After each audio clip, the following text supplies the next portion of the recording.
It's $400,000. So it cost me a premium of $60,000 just to get the car. 2 years? Yeah, it's 2 years. I'm gonna just let you know I'm gonna be sending you an invoice, for the full amount. Yeah. And he got Offended? really offended. Wow. They were coming up to me with these cheap so-and-sos and so-and-that, and so it got racist. Yeah, wow. What caused, at least to me, in the short 3 years that I've done this, have caused more headaches than anything else. Like, this is nothing but a lie.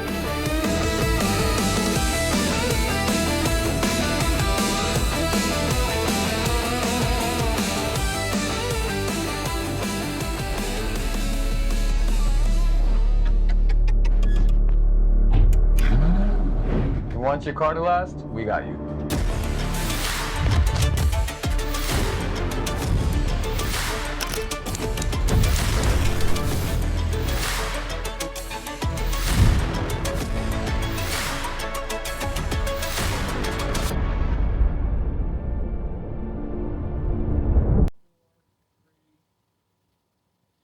The Ford GT was supposed to only be in production for like a year or two. Mm-hmm. And then they kept expanding production days or years. Mm-hmm. I think it was like 2019 was the first year, or I forgot exactly what year it was.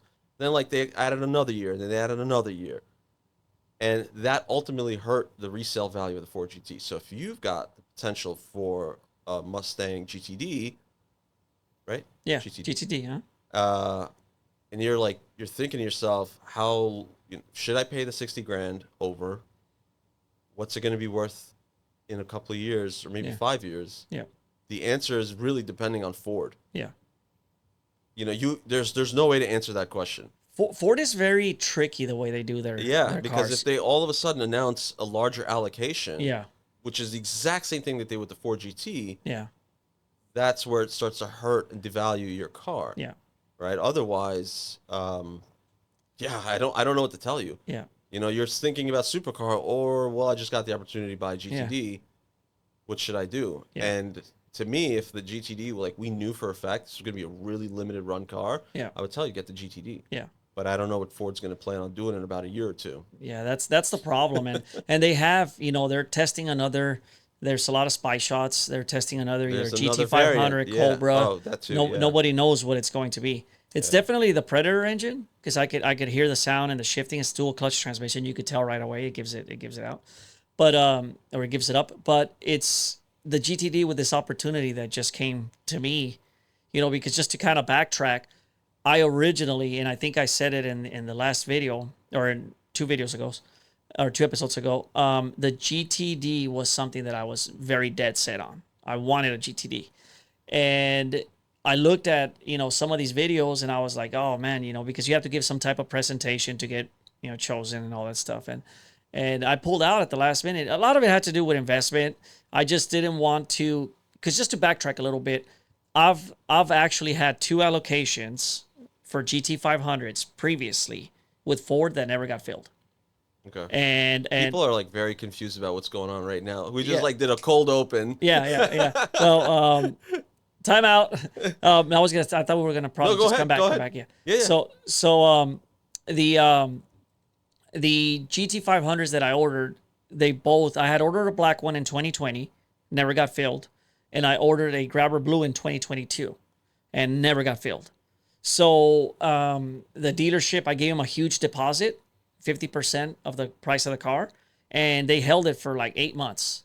So, they had a huge sum of money that obviously you could have somewhere and get some interest or gain some interest or something, or invest it in something that could, turn it into more money. But I was very disappointed when I would call Ford. They've got, for Ford Performance, they've got an actual phone line that you can call and check out the status of your car. And I would call, and they would just tell me I was on parts hold. And parts hold means that the car is not scheduled for production. It means that it's they've received the order, but it hasn't made it anywhere. Got it. And they, with a GTD, that's kind of how I felt. Like, okay, they were talking about they wanted $100,000 deposit. And you sit here, and I was calculating, and I said, okay, if they build 1,000 cars and people give $100,000 each. You know, that's millions of dollars that Ford has. They're gaining interest on, right? So I'm saying to myself, man, but what about if I don't get an allocation again?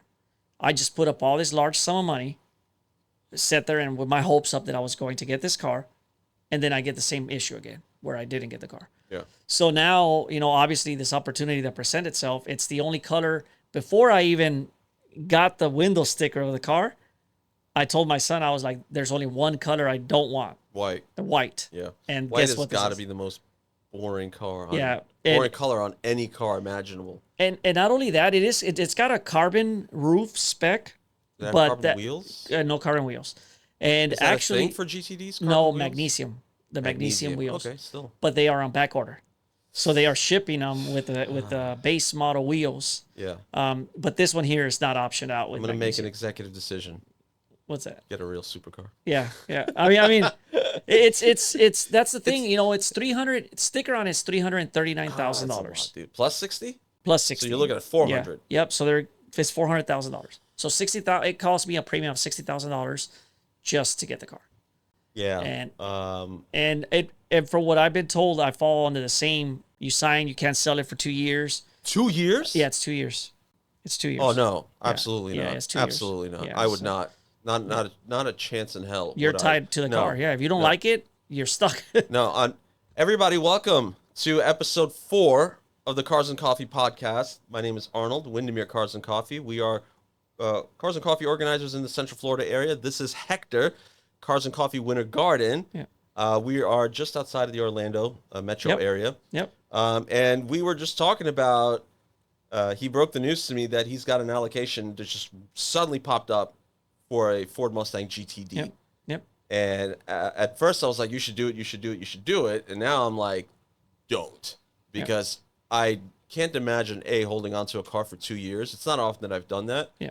And not like just literally having all this money tied up into a car. But if you were to sell it, you can only sell it to a Ford dealer, right? I honestly I don't You know can't how. flip it. I think that's I what think it you can't is. flip You it. can't flip it to And another private sale. Yeah. I haven't read the fine print on that. Only Ford is allowed Yeah, to buy it back, yeah. just like the Ford GT. Yeah. Which was like John Cena was infamous for this, right? Yeah. He had his car for all of 3 months. One of the first Ford GTs that ever came out off its assembly line. Yeah. He sold it within like 3 or 4 months, Yeah. and Ford went to town on him. Oh, He yeah. sued him left and right. Ultimately got settled. I don't remember what it. I think nobody knows what the details of that settlement were. But I remember seeing that car. I remember seeing, because he's a Florida guy. Yeah. He's Tampa, right? So he's in Tampa, yeah. Tampa. And I've seen that car, and I'm like, oh, that's John Cena's car. And he's also actually selling a, it's like one of those, I want to say it's a Le Mans car, but it's like one of those Lola, cars. And it was a Ford GT first gen, but a replica, right? So he had one of those too. He's a big Ford guy just in general. Yeah. And I've seen him selling that. He was selling it through a friend of mine.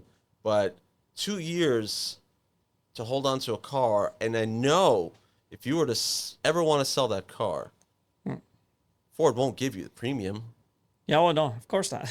Because they now want to make their money again Yeah. on that car. So they're going to charge you $60K extra over MSRP. Yeah. Then you will go and trade it in within a year or two. Yeah. Right? And then they're going to give you, hey, we'll give you MSRP. You've had the car for 2 years. Yeah. You lost 60,000. Yeah. Right? The chances are they're not going to give you what you paid for it. Yeah. Right? So that's 400. You're saying about 400,000. That's insane. Yeah. I wouldn't do that. Honestly, at that point, I would just go for a GT3 RS, and I'm talking 992 GT3 RS. Yeah. Okay, because thank you. Because that's a car you can essentially these days, you can buy a pre-owned one, at sticker with no mileage on it. You can go and order one. Sometimes some dealers have a shorter wait list than others. You can get it within 4 or 5 months, and that car is, in my opinion, better looking. Yeah. Inside and out. I think that's the biggest problem with the GTD. The interior is still a Mustang. Yeah. Yeah. The interior of the Porsche is a Porsche. Yeah. Yeah. Yeah. And this is a GT3R, so it's a Porsche. Yeah. It's not a Cayman. It's a Yeah. Porsche. Yeah. But jokes aside, I would go, if you're going to spend 400, you're looking at supercar territory. Real supercar territory. Even a McLaren, 765 LT, right? 765 LT Yeah, you yeah. can get for like 350. Yeah. Yeah, 350. Because the last one I looked at, and my friend's dad ended up buying it, it had the center seats. It was really loaded. You know, it had everything. It was blue. It was incredible. That car they bought for 340 from the dealer here. Wow. Well, see, that's one of the things you and I have had off, the podcast conversations about, values, what cars do, since that's your realm, the supercars, you know a lot about Yeah. them.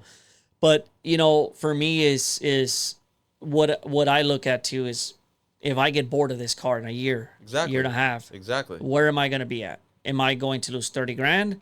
Am I going to lose 50,000? In some cases, am I going to make 5,000? Am I going to break even?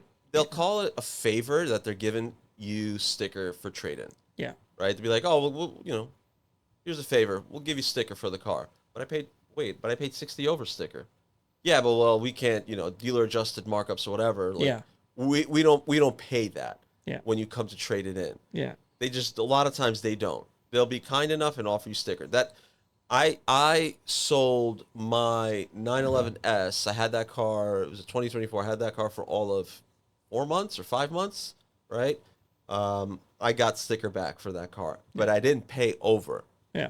right? If I paid the 20 grand over that a lot of dealers wanted earlier last year, there's no way. I know it would. And you know what's crazy is that same dealer that took my car in, it's not where I bought the car from, by the way. The dealer that I originally bought it from were going to give me 20 less. Yeah. So I had a 150 sticker. They were offering me 129. Yeah. Hey, so I travel every now and then, and there's one thing that I always love to do is I like to see the local car scene. Yeah. Whether I'm going to Savannah, Georgia, I'm going to Charleston, or I go to Los Angeles, or I go home to New York. I'm always curious, and what I do is I always turn on the Car Hangout app. And as you do, I'm sure you've RV'd. Absolutely, 100%. You've RV'd across the entire country, Yep. which is freaking nuts. But that app I have on standby, okay? I flip my phone open. Yes, I do have a flip phone because I like it.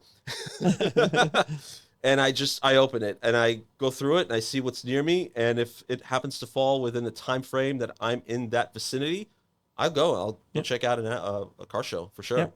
Absolutely. Big shout out to Car Hangout app for always being a part of what we do, for being friends and partners. Thank you so much to Car Hangout app. Yeah. Thank you. Thank you. I was like, not a chance. Yeah. And then the dealer on the other side of Central Florida, in Clearwater. Yeah. Okay. They offered they offered 150. And the funny thing is, they went and they listed that car for 169. Oh, wow. And they sold it in like 10 days. Wow. And that's because it was a manual with full aero kit. The guards red. Spec. I think spec has a lot to do with it. Everything. It's like that GT5, my carbon fiber track package GT500 I have. I bought that car in 21, brand new, and that car I paid 5,000 over sticker. So which is not bad, not bad at all. And by the time I've owned it now 3 years, and looking at what the market is for those cars and the mileage and everything that, mine, I've got about $15,000 worth of carbon fiber extra, like the diffuser, the side skirts, the hood vent, and the front, we call it the splitter. So I put, the mirror caps, a lot of carbon fiber extras that don't come with the car. Okay. You get the wheels and the big spoiler in the rear. Yeah. That's all you get with the carbon fiber track package. And, but with that aside, I'm seeing those cars go at about MSRP right now.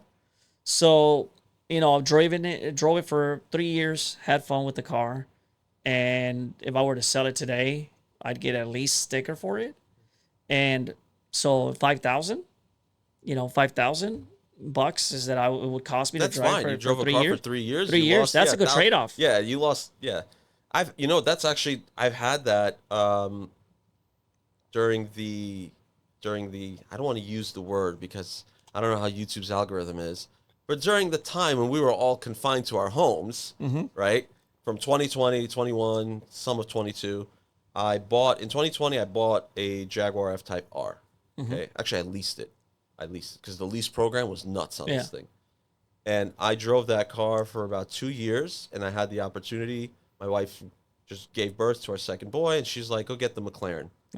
Like, she was probably high on meds. Yeah. And because this literally happened at the hospital after she gave birth. So she's like, you should go get the McLaren. Okay, so I called the Jaguar dealer, and they offered me 20,000 to return the car early. Oh wow. Yeah.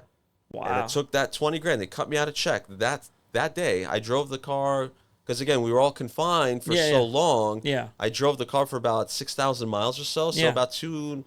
So about 2 years I had the car. Exactly 2 years actually. I had that car.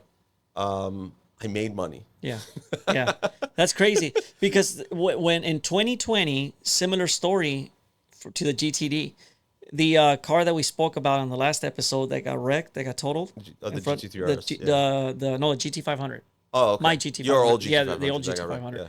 Yeah. That car, when I bought it and when I sold it, I made money off of it. I Yeah. made like 8 grand, I think, and it was like 8,000.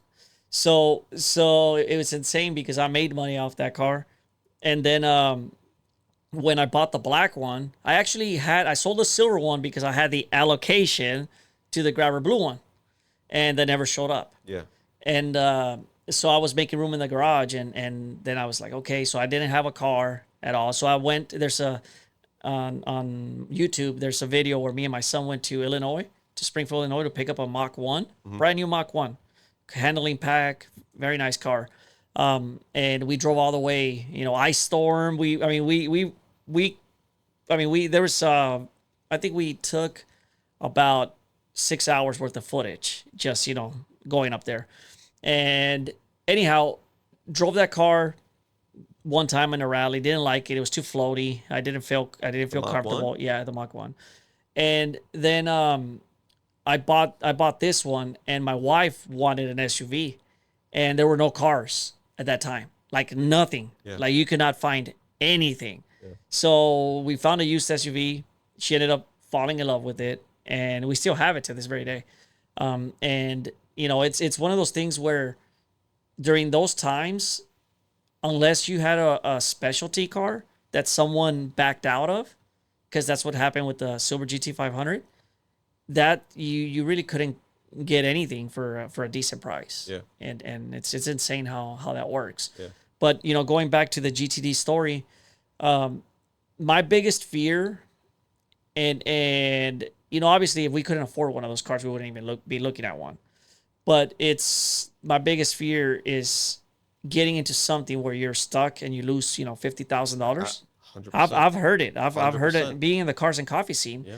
I've spoke with some people. They tell me, hey man, be careful when you buy a new one. Make sure you do your research, because if it ends up being something that's a dud, you're done. It's- 296, right? Yeah, that's where I was 296? literally going. It's crazy because this was not the topic we were going to talk about today. We'll get to today's topic. Today's topic was going to be like YouTube stuff, but this was a topic that's on my list, on my little sheet over here of paper, with a bunch of topics that I wanted to cover down the line. But right now, there is this problem in the supercar world where supercars are inherently, even from a brand like Ferrari, are inherently very bad decisions to buy new. You look at the 296, you look at the SF90. During the quote unquote lockdown period for those 2 years or so, people were, buying cars. They were making money, hand over fist, doing a lot of stuff from home. They had the what was it? The PP? No, what was the distributions people? The PPP loan, right? PPP loan, right? Yeah, The PPP triple loan. P loans, yeah. So people are misappropriating all those funds. I mean, Oh, a lot of people, like the Ouch, yeah. Miami people, like Oh, that yeah, stuff. They were trust me, getting I've heard the getting stories. caught left and right. Yeah. Misappropriating all those funds from the government and buying stuff, and with it, they were trying to say, "Oh yeah, but I need this car because it's a work expense, right?" Marketing, right? Yeah, it's for marketing. It's all sorts of Yeah, the bullshit. stories. Yeah. So, but these cars, these supercars like the SF90, they were getting horribly inflated in value. I mean, just horrendously. They were going for 800,000, 900,000, and the SF90 now has lost 50% of that in just a matter of a few years. Yeah. Right? The car was almost being treated as like a Ferrari Halo car. Yeah. Which it wasn't. It wasn't an Enzo. It wasn't a LaFerrari. The F80, that's even though it's a V6, but that's the current Halo car for Ferrari. The SF90 was not. It's the first 1,000 horsepower Ferrari. Yeah. Because the LaFerrari wasn't. It was Yeah. close. It was Yeah. like 950, right? But so people jumped on this SF90 bandwagon, inflated the shit out of those cars and their values, and they lost their asses on those cars bad to the point where allocations for the Spiders, they were having a hard time moving those allocations. They had to incentivize people with other things. But I personally believe that the reason why the SF90XX exists for the general consumer to buy is because SF90s have such a terrible rep with resale. They were like, we need to make a really, really special version of this car that people are going to buy. Yeah. And I think that's why that car exists. Yeah. And, when I had that yellow one show up to the event a month ago, that's a gorgeous looking car. Oh, yeah, absolutely. Absolutely stunning. But on the other side of it all, you have the 296, which is another just a horrible, horrible car to own. It depreciates like a tank. I mean, we're talking depreciation that's normally associated with something like McLaren. Mm-hmm. And by the way, McLaren's the 720S has held its value pretty well. Yeah. Because you could look at a 2018, which would be like a late 2017 production car, but labeled as a 2018. It's an 8-year-old car. Yeah. Right. And that's still over $200,000. Yeah. That's not bad. Yeah. Yeah. That car has held its value fairly well. And that in the past 7-8 years, it's lost 100,000, 120,000. Yeah. That's 30% depreciation. Yeah. Yeah. That's not bad. That's still big. I mean, that's a big hit. It's a big, huge hit. But not for an 8-year-old car. If you look at an S-Class, okay, an S-Class in about 7 to 8 years has depreciated about 70%. Yeah.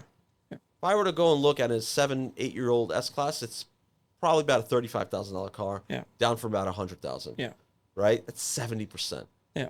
For a supercar to lose 30% of its value, that's not bad. Yeah. There's obviously better performing supercars, but right now Ferrari has 3 out of 4 Ferraris, basically, which would be the Roma, 296, SF90. Mm-hmm. Those are the 3 of the worst performing cars on the resale market. Wow. Their only great resale car right now, the one that holds value, is a V12 car. It would be an 812, but now we've got the 12. I don't want to say it, but the 12 cilindri, whatever. Yeah. 12 cilindri, however you pronounce it. That's the only, but the 812 is the only one that really held its value. Yeah. All the other stuff that's not a V12, tanked. No. So when you look at resale value per se, the Huracan, I guess it's a car that's been strong. Pretty strong, right? Very strong. And it's a car you see a lot, especially here in Central Florida. I mean, you see that car everywhere. Miami, everywhere. Central Florida, and I when I first started looking in supercars, obviously I looked into the Huracan. I don't want an entry-level supercar. Yeah. I want one like mid. I don't want high. I don't want low. I want something in the mid. Like, for example, if it's a Huracan or a Lamborghini, probably will be like a Performante, or maybe even an STO. But not, an Advantage or like an SVJ or anything that high. Yeah. Because that's not what I'm seeking. But then McLaren, you see the 600 LT, looks very amazing car. Looks cool car. Beautiful car. Yep. And then you have the 720, which the 720 seems to be like the car for a lot of people. I think it's, a lot of bang for the buck, it seems like. You have a car that's got a lot of power, and it's not $500,000. Yeah. You see what I mean? Yeah. So looking at that, obviously it's down 720. GTD, if there's an opportunity, Ford GT is still in the picture, but I still think it always comes back to the 720. It's like 3RS, 720. That's the 3RS, car. That's going to be the car. I think I said that the last time. That's the car I would go for as well. Yeah. And if you're going to get a later 720, you might as well just kind of spring for a 750. If you can find one, like a pre-owned 750. Yeah. That's the direction I'd lean, because they made enough improvements. Mm-hmm. The interior and the gearing, they improved. Obviously more horsepower and like a few little suspension changes as well. I would spring for a 750 if you could. Yeah. Right? Because I would say there's no sense in getting like a 22 or 23 720 when you can spend a little bit more and just get the 750. Yeah. No, yeah, that's and for everybody that has a Cars and Coffee show in other states, this is in Florida. There's a huge supercar scene, and huge. Probably, I think other than L.A., maybe New York. Yeah, I would say the It's three. probably number three, Yeah, top three, we're in the top three. Yeah, top three for sure. It's, And it's like there's always that debate, which one, Lamborghini, Porsche. What I hear, the person that's never even driven one, hell, I didn't even sat in one, and what you hear is like, you want reliability, Huracan or Porsche. If you want, straight line speed, nothing beats a 727 or 765 LT, Yeah. 765 LT. So you have, like, what's your preference? You want to go fast and straight line, or because Gabe had a 765 LT, yeah, I remember that. and it was like tuned, and the car had like 1,000 horsepower, and he flat out told me, he's like, man, that car was scary. Yeah, 765s is really scary. Yeah, I he was know. I have two people that had one, and a good friend of mine, he lost control of his twice, Wow. and he sold it. He said that car's too scary. One, and it both time it happened on the I-4. And first time he was going to a car meet, and it was like at the old Ace Cafe, and the I-4 back when there was still some construction before Yeah. they started widening it and created the fast lane, etc. There was a dip right as you're like in downtown. Yeah. On the I-4, there's like this harsh dip. And he said that he was going about 70, 75, but he was in the middle of switching lanes as that dip came. And he goes, the car skidded from that third lane to the first lane, almost to the shoulder, until he got the car back into the first lane. Yeah. Wow. And he was like, that was strike one. Yeah. And he came that day to the Ace Cafe, and he was like, oh, kind of like shook. I'm like, Yeah. Are you okay? Yeah. He goes, brother, you have no idea what just happened to me. I was like, what? And he just told me the story. And then all of a sudden, he sold the car. Within like a month or two later, the car's gone. He got a Lamborghini. He got a Huracan. I'm like, why'd you sell the 765? Were you crazy? And he goes, it happened again. I was like, what? Again? What do you mean? The car went sideways? He goes, no, this time he did a 360. Oh shit. Yeah. And he was coming off an exit ramp, and he goes, it was a little damp, but he was like, there was traffic. So I wasn't. He was like, there was cars ahead of me, cars behind me. It's like I was going 45. Yeah. But it was damp, and then his car had the cup tires, Cup twos. That's what my car came with. and Cup because twos. the exit has like this sweeping kind of turn. Yeah. It's straight. It doesn't like do Yeah. a loop, but it's a sweeping kind of straight. Yeah. He goes, at one point, the car just loses it at 45 because there was some standing water. Yeah. And he goes, I did a full 360 Yeah. and luckily didn't hit either one of the walls, and everybody behind me slowed down. And then he goes, I just pointed the car straight, and he said he grannied it all the way back home. Wow.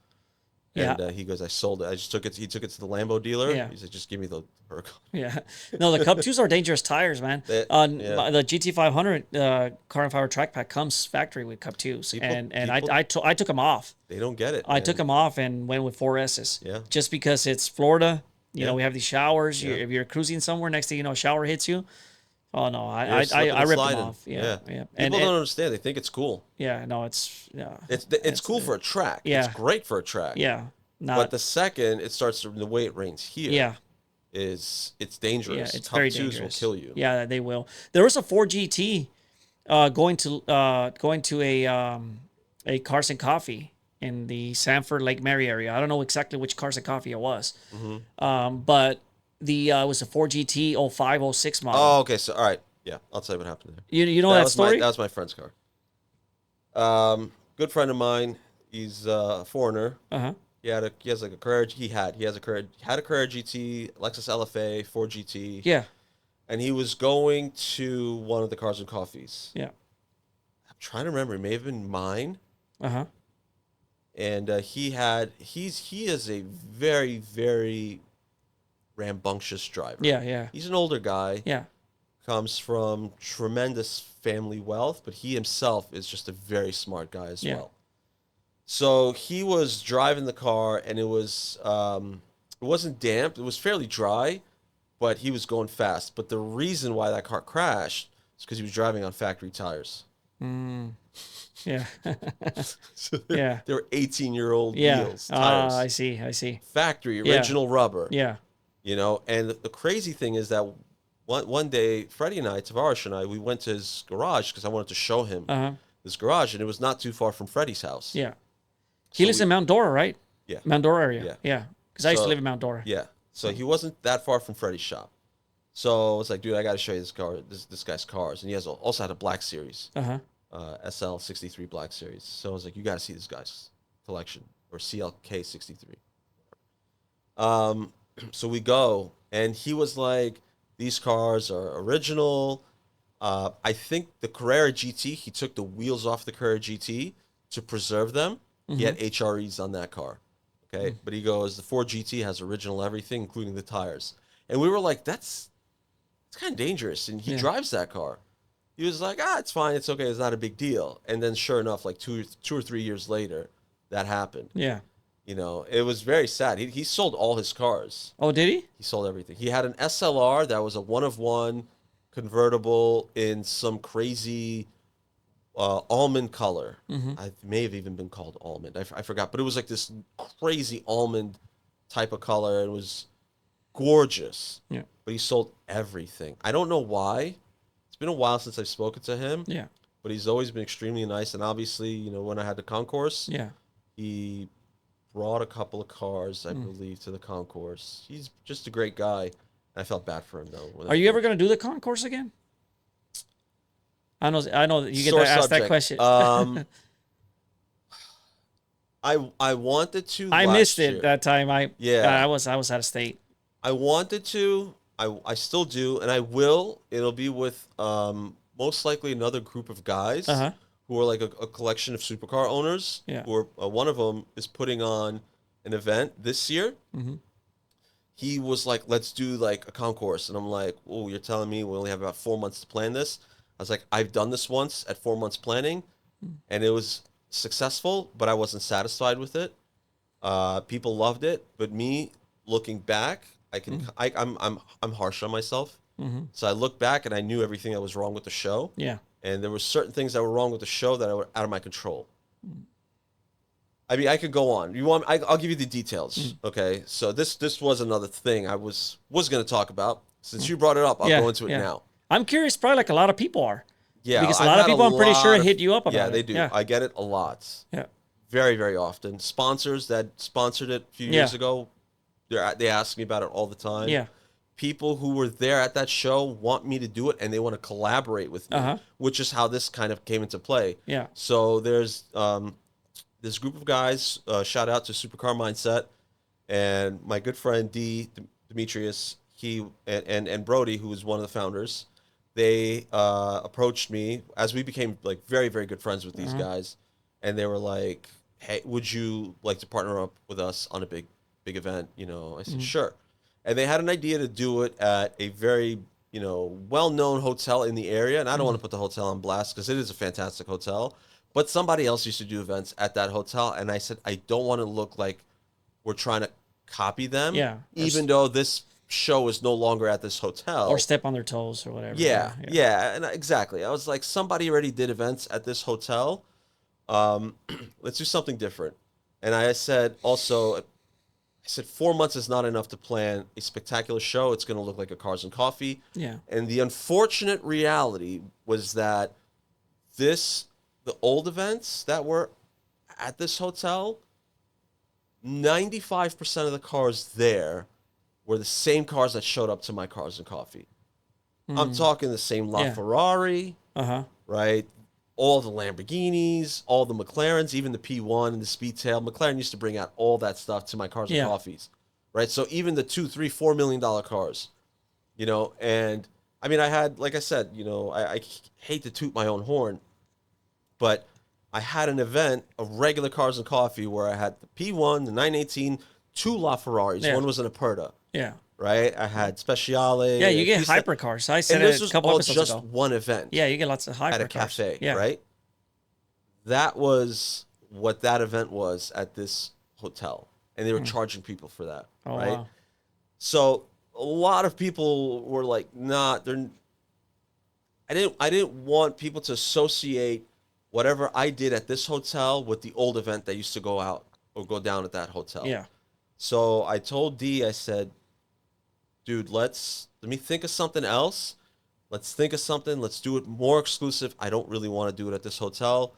And it just feels too much of a copycat thing. Yeah. So the plan is now to do it at a racetrack. Okay. And that's the plan. This is not hardcore or anything like, this is not set in stone. And it's called the Corsa Concourse. Uh-huh. The reason why Corsa is because it's on a racetrack. Yeah.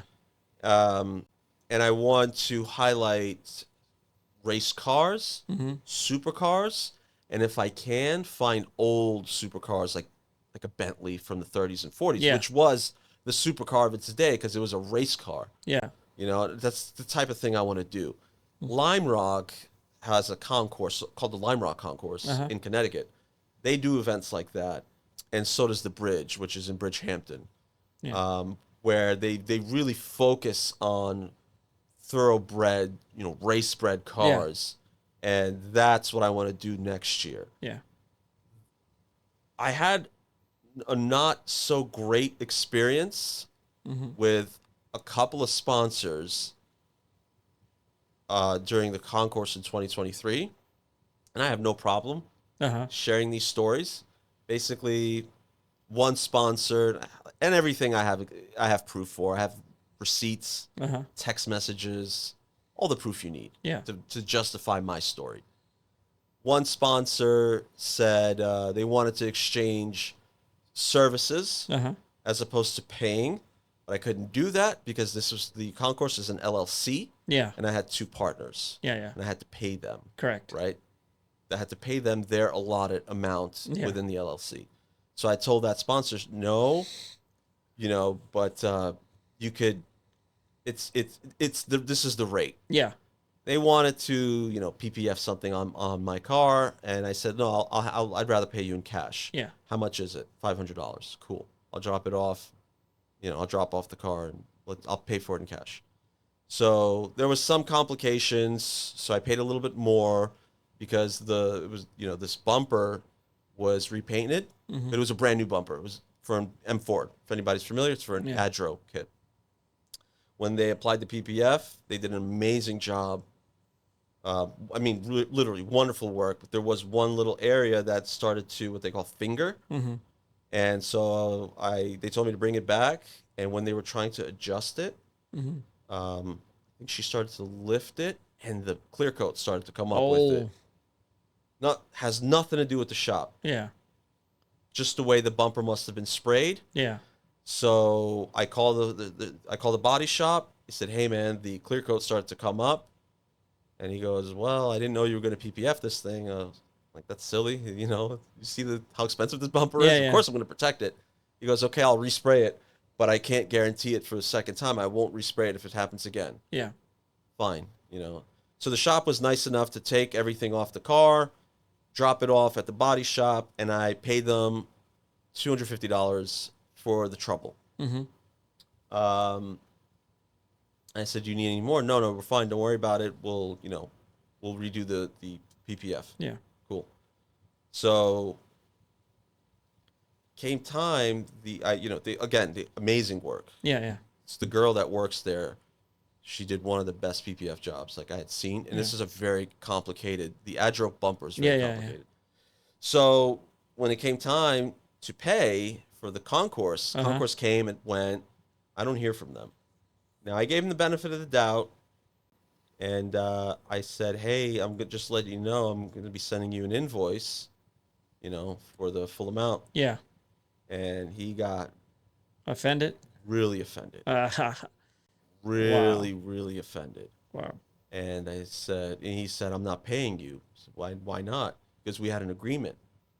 I'll PPF your bumper. You don't charge me. I said, "I never gave you that agreement." He goes, "No, you said if I bring you cars," and I brought you cars. I said, "No, no, you didn't." He said, "Yes, I did. I brought you a Hummer and a BMW M3. Ew. I was like, and I said to him, "No, you told me you have connections to hypercars, to Bugattis, Paganis, LaFerraris. I said, if you bring me that, and you it's give a different story. Yeah, it's a completely different story." He goes, "Oh, my cars are not good enough for you? Oh, A Hummer is not good enough for your fucking concourse? I mean, he started going off the wall. yeah. I said, no, those aren't concourse cars. And he started then he starts bad mouthing. He goes, you didn't have concourse cars. I said, interesting. I didn't know that a concourse winning Packard was not a concourse car. Yeah. I didn't know that a Carrera GT and a 918 and a LaFerrari and a P1 and a Speedtail and an F40 and I mean I said I didn't realize those were not concourse cars. Yeah. You know, I started, there was I had a 365 Ferrari. I mean, all sorts of stuff. Yeah. All sorts of stuff. And he starts cursing me out, kicking me out of his shop. Go F yourself. He goes, you put me in this part of the map. I said, I didn't tell you to park there. In fact, I noticed you parked there. I told you, hey, you're in the wrong spot. I showed you the screenshot of the map. I said, you're supposed to park here next to so-and-so. Yeah. And you saw it, you read it, you said, okay. And now you're mad at me that you went and placed your tent there? It's like, I didn't tell you to park there. You did it on your own. Yeah. And I even told you, hey, you still have time. You got about 45 minutes, until we open. You should move quickly. And it was literally, 30 feet. Yeah. Move over. Like, you're going to be in prime along with the concourse cars. He said, no, I'm good here. I'm okay. Okay. And so then he puts the blame on me. Yeah. He says, you put me, the people that were coming up to me were these cheap so-and-sos and so-and-that. Wow. And so it got racist. Yeah. Wow. Yeah. Wow. And so I said, okay, so you're not going to pay me. No. I don't know this sponsor, right? No. Okay, good. You do not know the Good, sponsor. good. If he ever pops up on my feed or something, let me know because I don't do. want to be associated with. We'll people do. like I'll that. tell you. And I think right now it's a good time to touch on this sponsorship because, as we speak about this Cars and Coffee and what it takes and all that stuff, this is a very important part of it. The sponsors are not easy to deal with. Yeah. People are not easy to deal with. Correct. We've said this time and time again, we put up with a lot of shit. Yeah. Yeah. Okay. We put up with a lot of bullshit. I've broken up near fights between sponsors. Between sponsors. Yeah. Because they're at each other's throats and Yeah. they think that they're the only game in town. Yeah. Right? This one sponsor, the one in my particular case, this one guy was a very small shop. They can only handle one car, maybe two cars Oh wow. a week. Yeah. Right? Yeah. So there's other shops like that. They're small, they can't handle the volume, but they want to be the only game in town. Yeah. Right? So they start fights. They start bad-mouthing each other, Yeah. and then you and I, or you or I, Yeah. get caught up in the middle, and we're trying to break. Guys, Yeah. I've known him. He's got integrity. Well, why did he say this? Why did he do that? Yeah. Well, we can go back and forth about this, but there's probably more to the story than both shops are letting on. Yeah. I was in particular issue with a couple of sponsors. One of them was a sponsor. The other one was a former sponsor. Yeah. I was dealing with a very sensitive issue between a police officer and attendee, and which is something that we took care of, we handled and whatnot. But the biggest thing was that I'm finally happy because I took care of that issue. Next thing you know, what's waiting for me is an issue between two. Yeah. The old sponsor and the new sponsor. Correct. Yeah. And which I'm a guy. I'm a person of loyalty, man. If you are if you're a sponsor, especially, and you're there through the ups and downs, man, my loyalty will always be there. Yeah. No matter what. Same with me. But sometimes it is difficult because I think this is one of the things that you and I talked about when we met in that Starbucks, and when you told me, you say, man, you need to know who's around you. That I told you. You have to keep unfortunately, you just have to keep your head on a swivel. Yeah. And you told me that. That was some advice you gave me that day. Scammers. So right now I have about 6 sponsors total. That's what my show has. 2 of them, which one of them is a company that I run, and the other one is one of the beginning founding sponsors when we started the show, has been there with us from day one. And but I've already shut down sponsors, tier 1 sponsors. Like, I'm not signing any more up. Yeah. And nothing happened. It's just that I don't want it to get to the point where my show is like a flea market, right? Yeah. Nothing We have wrong with a nothing flea but market. tents. Yeah. Yeah. And so tier 1 is officially closed. And, after that, there's the people that we can mention, on our flyers and a lot of the stuff that we do. And charity events, a charity event's different. Like we have that big show that's coming up. Yeah. And we have a lot of sponsors from your show, my show, and other shows that are going to be there. And it's going to be a collaboration because that's what we are, that's the way that show's about. Yeah. And I mean, here we are bringing Hector from the Fast and the Furious at a free show. And how many shows can say that they got together to bring a free event for the enthusiasts? Probably never been done. Probably never happened. Never been done. And that just shows the unity, between us and how unique these things are. But I've had sponsors that have been contacting me left and right about the show.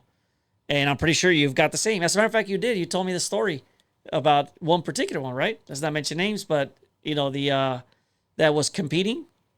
Yeah, I mean, Yeah, there's always somebody. Yeah. Yeah. So not to get into too much detail, And there's nothing bad or Yeah. anything, but it's just the two shops are in very close proximity. yeah, And I asked our one sponsor, "Are you okay with this?" And he said, "Probably not, because even though they only advertise this type of service, Yeah. which they don't do really." yeah, He says, for the most part, they actually do handle all the other types of services. yeah. So there's a Conflict of conflict interest. of interest, yeah. So, and my primary sponsor for Windermere Cars and Coffee, I have to keep their interest in mind at all times. All the times, Otherwise, And he's such a great guy, man. I mean, Yeah. I've any time that if you saw this morning some of the messages we shared this morning, he's always willing to help. Yeah. And he caught a lot of heat from episode 1 when we talked about something that happened with another show. we'll get all that sorted. And we'll get all that at some point. But it's with sponsors it's a little tough, man. It is. And So, I mean, you listen, get hit left and right with them too. ultimately, if there's a sponsor, so in my case, when he said he didn't want to pay, I said, okay, I'm just going to put a lien on your business, and then the IRS will basically say, well, you earn money essentially by Yeah. being a part of this event, my concourse. So he's, at this point, it wasn't even about the money. Yeah, Because principle. I knew what was going on in the background. See, his friend had told me, he said, Arnold, leave it alone.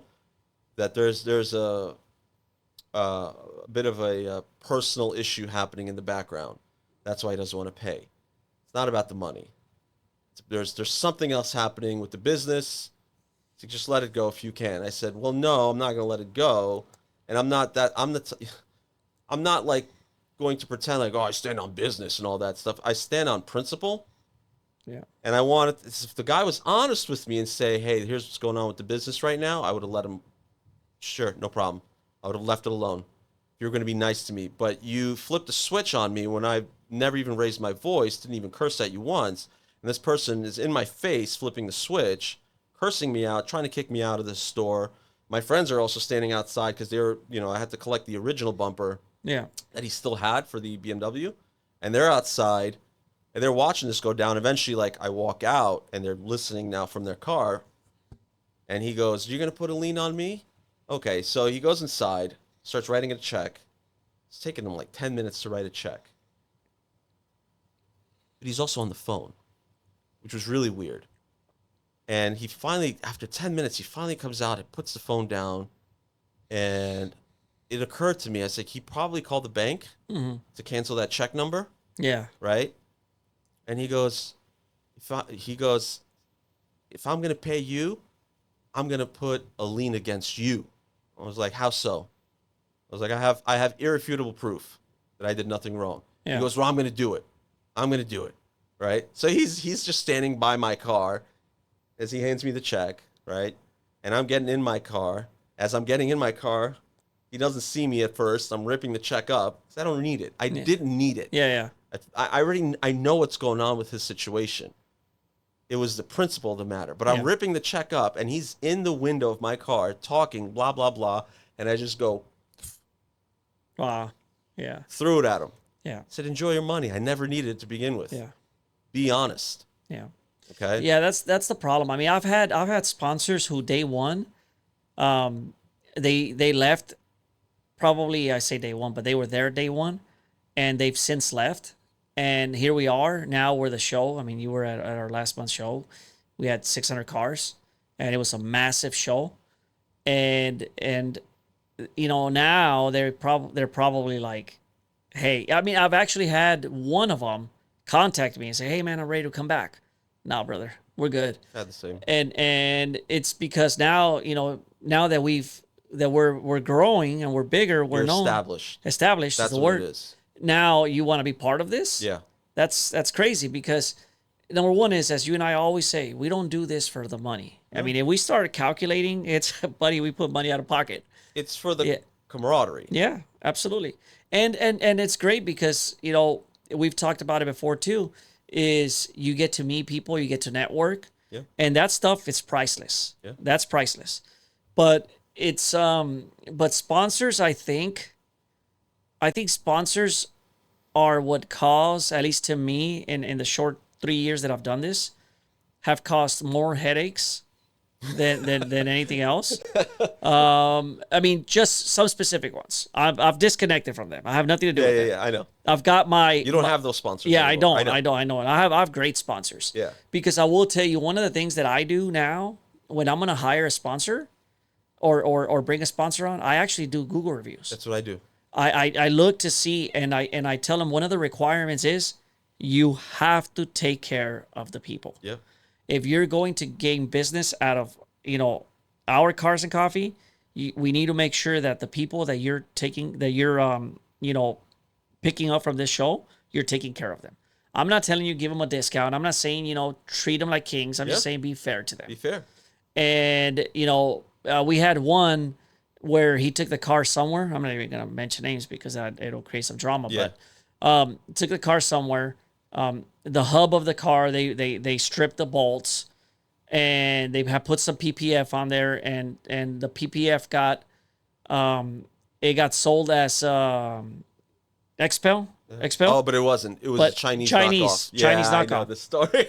and when they went Only Tint World can sell and install xpel in Central Florida. Yeah. They could sell it to other shops or they can install it. So it's only Tint World. Oh, okay. Go ahead. Yeah, good to know. Good to know. Yes. I didn't know that. I actually took my car, and I'm a big fan of Suntech. And Suntech's great. I took my car to all the way down to Palm Beach, John, with Cars and the Palm Beach Cars. Yeah. And we talked about this previously. And Suntech it was amazing. Never got yellow. It was very nice and thick. It was one of the thicker ones, and never had a problem with it. But it's again, you get that story, and you're like, wow. And I have another story where a car got, same thing, PPF, and the shop met the customer, the client at our show. Guy took it there. He was not happy at all. Yeah. But instead of going back to the shop, he just said, you know what? He'd rather repay to have it redone. But here's what happened. Which is nuts, man. When they put air, I guess the process, I'm not, excuse my ignorance, ladies and gentlemen, when I don't know how this works, but apparently when you pull the PPF, you're supposed to put air, right? Or they recommend that? Necessarily. No, it's that air thing where people create like an air bubble. Yeah. In a wrap or PPF. That's more of a viral thing that people do on Reels. Yeah. For Okay. social media. So anyway, but they did this, and the paint came up with the PPF. So that's too much adhesive promoter. Yeah. Something happened. Yeah. It just the paint came up. So there's a number of variables that can occur when you're removing PPF. The variables are the age of the paint. If it's old paint, we're talking 20 plus years, and old PPF, there's a high likelihood that the PPF will peel either clear coat or paint or both. Yeah. Right. I mean, if it's peeling paint, that means it's clear coat, peeling clear coat with it. If the PPF is relatively new, 2, 3 years, 4 years, and the paint underneath was in fantastic shape, you're gonna get away with it. You'll be fine. Yeah. Clear coat is unlikely to come up. Yeah. But it also, there's so many factors and variables that no PPF shop will ever promise you that the removal of PPF is gonna go smoothly. Yeah. Okay. I just had to remove PPF that was done on my 458 about done about a year and a half ago, but I was quaking in my boots. Yeah. Okay. Because I didn't know, because I knew who did it. I finally found out through the Ferrari dealer who did it. Yeah. And I was worried. Ouch. Because it was who I suspected it was, and it was this shop. Yeah. And I mean, it was embarrassing because my friend, she took a picture of the Ferrari at Cars and Coffee. Yeah. And she took a picture of the emblem, okay, right on the hood. And she's like, "What the hell is this?" And the emblem, it was the way it was cut out. Yeah. Instead of it being a perfect rectangle, the PPF being cut out, it was like this, and then that. Yeah. And I'm gonna send Phil. Phil's our producer, by the way, guys. I'm gonna send Phil the picture that was sent to me when they took it on this gorgeous DSLR camera. Yeah. And he's gonna splice. He's gonna overlay this right now, okay? Yeah. As we go live. But it was so embarrassing, and I've been meaning to do it, to take off that old PPF, that finally I said, I don't care if it peels the paint. Yeah. I'm gonna do it because I knew that the bumper was resprayed on my 458 by the dealer. Mm-hmm. But I also knew who did it, and it's like a mobile shop thing. Yeah. It's like this guy comes in a mobile van. I don't know how good he is. I don't know how sketch or not. But I basically said, all right, dude, I called my buddy over, so let's peel this crap off the car. If it takes the paint with it, I already got a quote to repaint the front bumper. It is what it is. Yeah. Luckily, nothing came off. You know what's funny? That story that I tell you about that PPF, the paint coming off. The new shop ended up repainting the car. Wow. And he felt so bad, and because it was a question mark, right? And he just he wanted to protect his image so much. And again, I'm not going to mention names because that's irrelevant. But it's he sent the car to go get painted on his dime. Wow. And knowing that the PPF was Chinese. Yeah. As a Chinese brand. Yeah. And it sucked because you think about it and it's like, wow, it's who do you take your stuff to? Yeah. And when you have a sponsor, and if that sponsor is not a good business, let's just say business, not even person. Let's just keep personal out of it. But if they are just not a good business, that can hurt your reputation as a Cars and Coffee show. Yeah. To a certain extent. It might not kill you. It might not, but if they know you're associated with a shop that does nasty work, of course, people are going to feel some kind of way. Of course. And this happens. I mean, there's a couple Cars and Coffees in town where there's some people that are blacklisted, and meaning like shops. And you're like, yeah. I have been approached by every single PPF detail shop, you name it, in the area here. Every single one of them, at one point or another, has come to me. And I've turned them all down because, A, I've got Tint World. Yeah. Okay? And, I have no problems mentioning that. They've always taken care of me. But B, when I first met Pete from Tint World, okay, I told him, I said, I'll meet you, but I'm not giving you a promise that I'll have you on as a sponsor. I need to go through all your reviews first. I have to make sure you don't have fake reviews. Yeah. I have to make sure you've got legit and happy There's customers. a lot of fake reviews. I'm going to get to this. Yeah, right? yeah. Oh, God. Yeah, there's a lot of fake ones. Yeah. So like people's buddies, workers, employees. Yeah. So I have to make sure everything's legit. And I still do this with all my, and by the way, I also visit the business. Uh-huh. I'll look at the employees, see how they're working. Like, I kind of go probably a little too overboard. Yeah. Probably. But it's also because I'm very, very worried about my reputation. Yeah. And if anybody were to say, hey, I went to this guy that was, a sponsor at your event and, he screwed me over, he messed up my car, I'd feel genuinely bad. Yeah. This is kind of going back to, I think I mentioned this last week. Maybe I told you this on the phone. I don't remember. Yeah. But when I was like, if I see a friend of mine visiting a shop, and I know that shop does really bad work, and it could be any kind of shop, whether it's a mechanic, detailer, whatever, dealership. If I didn't stop that friend from going to this place of business, I feel bad. Yeah. And I know they got screwed over, something went wrong. Yeah. I feel guilty. Yeah. Yep. That's like that, just that guilty conscience of mine. Would you automatically, if you find out one of your sponsors is a scammer or scam someone, or doesn't do. I mean, we can't be I step judges. in. But you step in, I do. and I've done it. have you gotten to the point where you just ask them? I have. Have you? Yeah. Thank God I've never been in that position. Because I'm very strict, but I think I do the same. I think if I get complaints, especially from the regulars, the VIPs that always come to our shows, and if I know they are not storytellers and they genuinely got taken advantage of, I think I would ask someone. But quick story before we end this episode. We did remember that the last charity event we did? Last year. The UCP charity car show that we did. It was the same day that the Festival of Speed was going on. Yes. That day there was and I've never seen this car again. And it was a AMG GT Mercedes. Nice car. Very nice car. It was, guy paid with an Amex. The $10, it was like $10, and it all went to charity, 100%. Okay. Bro, he did a chargeback on the $10 after attending the show, and he was there the whole time. He did a $10 chargeback. Wow. and I was so pissed. What color was it? Silver. Silver AMG GT. Silver AMG GT. I'll keep that in mind. But I've never seen it. I've never seen it at your show. I've never seen it on Instagram. I'm not sure if they were just up here from down south or from up north. I've never seen that car, and I wish I would have seen the tag. I don't know if it was even a Florida tag. But that car did a chargeback and for $10 at a charity car show. Charity car show. And I remember I was out there and that day in the sun. It was warm. It was a pretty warm day. It was toasty, 80 degrees. Yeah. And when you're in the pavement, it was cooler in the morning. In the morning, it was like 60 in the morning. Yeah, I remember. But once it gets a little, he did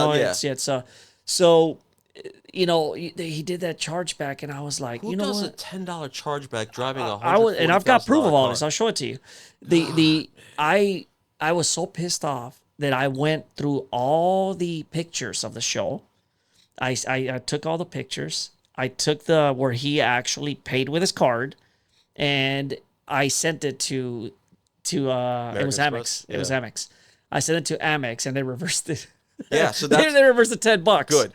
The whole thing is just weird. Yeah. There is another business I saw, not related to anything really. Yeah. But there was somebody approached me, wanted to sponsor something, and I caught them red-handed, fake reviews up and down. Wow. 10,000 Google reviews. Ouch. Yeah. For a business that has been open for today 6 or 7 years. Yeah.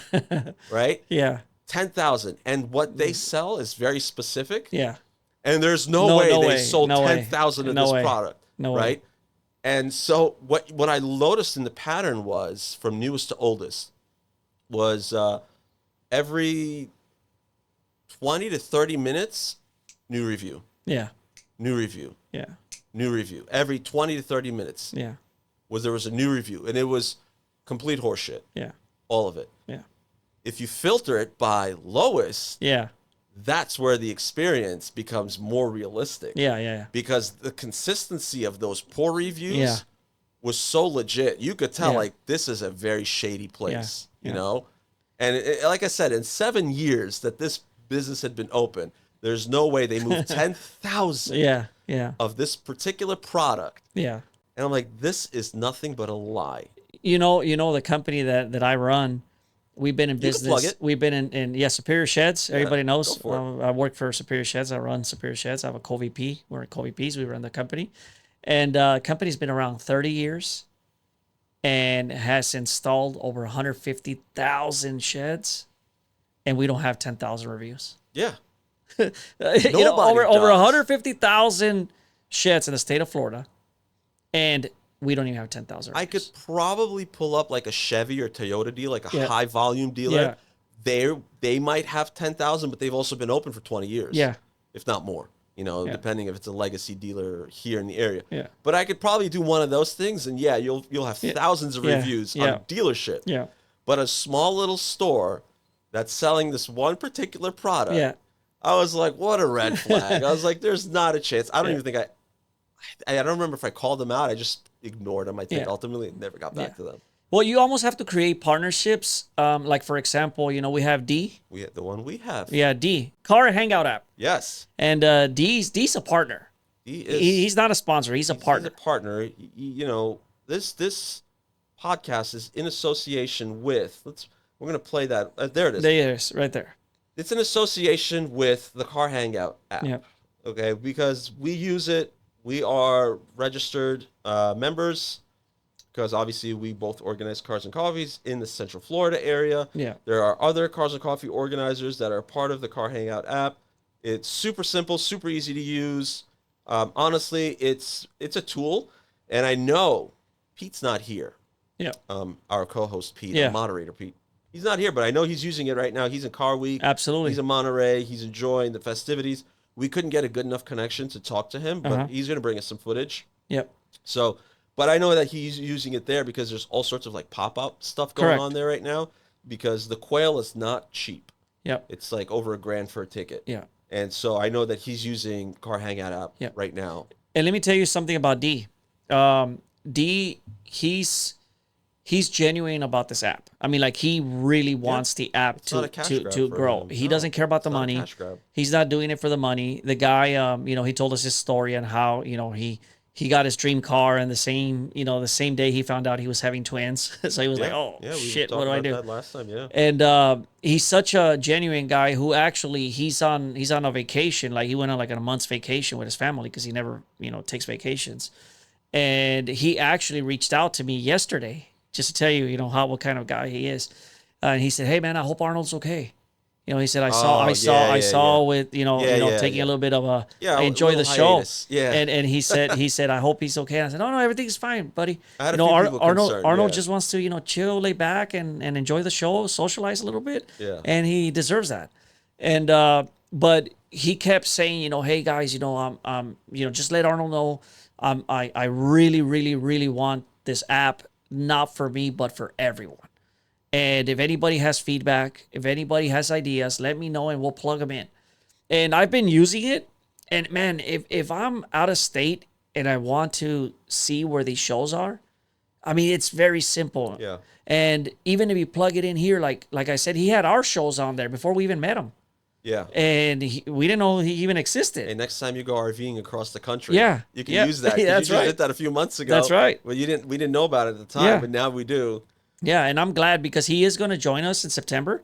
He's bringing for our big mega show. Yep, September 20th show. He is going to come up here, and he's also, you know, talking about bringing some of his Miami buddies, and we can at some point really make cool. Like a big mega super show. Yeah, and we should do a collab with Miami Cars and Coffee. Correct. Yeah. Just a big blowout show. A big show. And you do it at Desert. No bullshit. You know, no bullshit. Just, you know, have a great show for the enthusiasts. Yeah.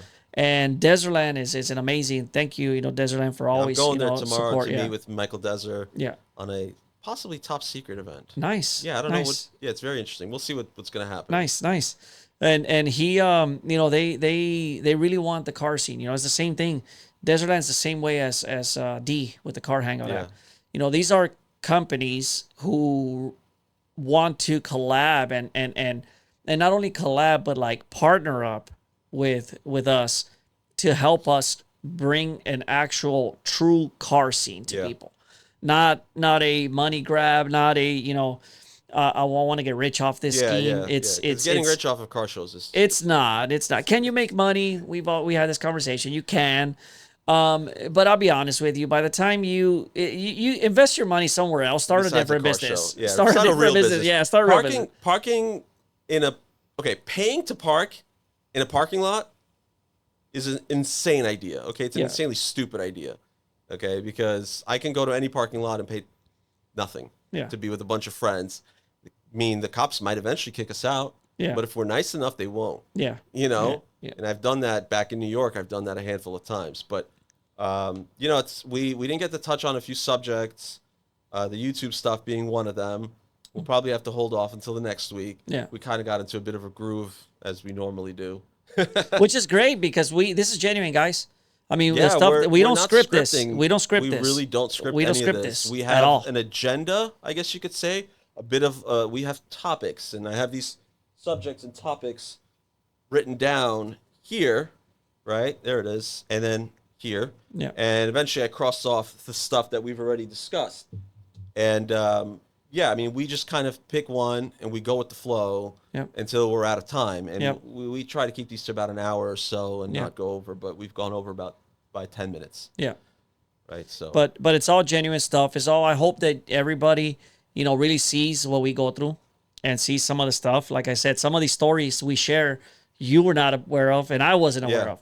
And as two Cars and Coffee, you know, coordinators, a lot of it shows the true meaning of what happens behind these shows, which a lot of people want to know, like really what really happens. And at some point, you know, there's the wife factor, you know, the wives, you know, like, hey, you know, we have to one day, you know, we'll bring them on. We'll bring them on, and they'll probably, you know, beat us to death on the show, but we're bringing you the real drama, the real stuff that we go through to bring you these car shows. I really want to hear more people's thoughts. Like I want comments. Share it. You know, we're not trying to make this the next, you know, if it happens, we're not it happens. Joe Rogan. Yeah, we're not Joe Rogan. We're not trying to be Joe Rogan. Yeah, and just like everything else, you know, even this podcast is an investment for us, right? Yeah. And we do it because we bring it because we want to we feel like it's cool to share the story, right? Yeah. And we have some surprises. We're not going to say anything, but we have got some surprises coming. And we've got a few nice surprises. In the meantime, let's sign off on this episode. This is Arnold from Windermere Cars and Coffee with Hector from Cars and Coffee Winter Garden. Thank you guys so much for joining. If you have any thoughts, any feedback, always make sure to comment in the comment section below, and we hope to see you next week. See you guys later.